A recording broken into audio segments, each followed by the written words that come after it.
Henrik Stenson has great memories, but cannot let his mind wander. It was a chance meeting in an empty car park just over a week after he had played the golf of his life. Henrik Stenson was in a rare moment of solitude. His life had been turned on its head after the spectacular 63 that secured his stunning victory over Phil Mickelson. That epic, record-breaking duel at Royal Troon yielded the Open Championship and, aged 40, the Swede's long-overdue first major title. Now he was at the USPGA, the next major, and was packing his bags into the back of his car. He smiled and readily accepted another congratulatory handshake. "You know what, that was something truly amazing," I said. "I know, the reaction has been incredible," he replied. "You have no idea when you are in the middle of it. It is now almost a year since his 3-shot victory, his 20 under par total leaving him 14 clear of JB Holmes in third. The famous claret jug is heading back into the hands of the RNA, and Stenson is readying himself for this week's title defense at Royal Birkdale. Golf does not stand still. The scale of Stenson's task is made all the harder by a long list of likely rivals who covet the oldest and most important title in the game. Birkdale was the venue the last time the Open was won by a defending champion, Padraig Harrington's victory in 2008. But if Stenson is to emulate the Irishman, he has to beat challenges from all over the globe.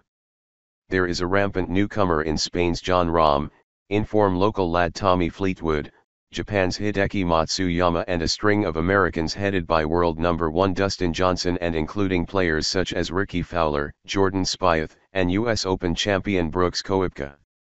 Do not discount Masters winner Sergio Garcia, who has all the attributes to overcome the magnificently demanding yet fair Southport Links, or Olympic champion Justin Rose, who made his breakthrough as an amateur at Birkdale in 1998, holing out from the rough to finish fourth aged just 17. Adam Scott is another who fits the profile of a potential winner. The Australian came desperately close at Lytham in 2012 and played the Scottish Open last week, a proven event for producing Open champions. 6 of the past 7 winners have competed on the links of Scotland the week before the championship, and Sunday's winner Rafa Cabrera Bello is a quality ball striker who will feel renewed confidence. And then there is golf's capacity, like no other sport, for throwing up winners no one can predict, a Ben Curtis, 2003, or Todd Hamilton, 2004, type who reserves his best golf for the week that matters most. But there can be no doubting the pedigree of the reigning champion, and Stenson has allowed himself the odd moment to reflect on the scale of his Troon achievement. "It's certainly not something that I want undone," he told BBC Sport. "It was a career dream and a childhood dream that came true winning the Open Championship last year. So it's been hectic, but it's been a very good year." The claret jug has taken pride of place, a focal point to remind him of that extraordinary Ayrshire weekend when nothing was going to deny his quest to become Sweden's first male major winner. "When I had a bit of a break over Christmas, I would walk into my office in my house and there it is. You just think back to that wonderful week and how well I played and what I managed to accomplish," he said. To play your best golf when it matters the most in the tournament that you most of all want to win, it was something very special. Of course at that point the number 1 priority was to win the claret jug and get your name on there. But the way we managed to win, the level of golf that Phil and I played, put me in the record books, and that could be something to be very proud of over time. There could be a race to overtake them this week, but they could stay for 30 years or so." Stenson began that final round with a sloppy bogey, and Mickelson's birdie led to a 2-shot swing on the opening hole. But thereafter the Swede went on the rampage, culminating with birdies on 3 of the closing 4 holes to bring a testing Troon to its knees. There was no rush to watch replays of his greatest golf. "It took a good 2 or 3 months to actually watch the final round, and it is always a little surreal to watch yourself," he said.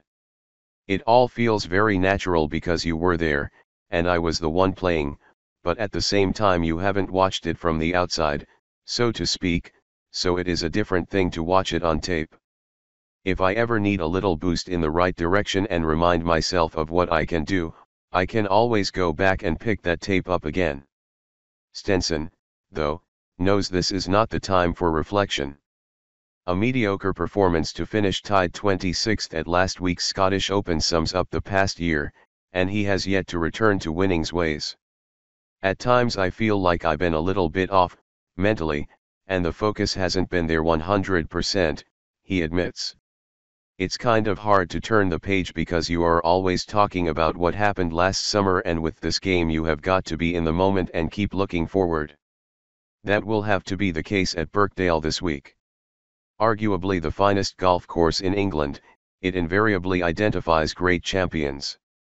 The roll of honor includes greats such as Peter Thomson, who won there twice, Arnold Palmer, Lee Trevino, Tom Watson and Johnny Miller. Mark O'Meara was the Masters champion when he won in 1998, and Harrington was a dominant force in 2008. Given his stratospheric standards a year ago, Stenson has a tough act to follow. Add in the strength in depth at the top of the game and the pedigree of previous Birkdale winners, he knows his mind cannot wander this week. No matter how great are the memories.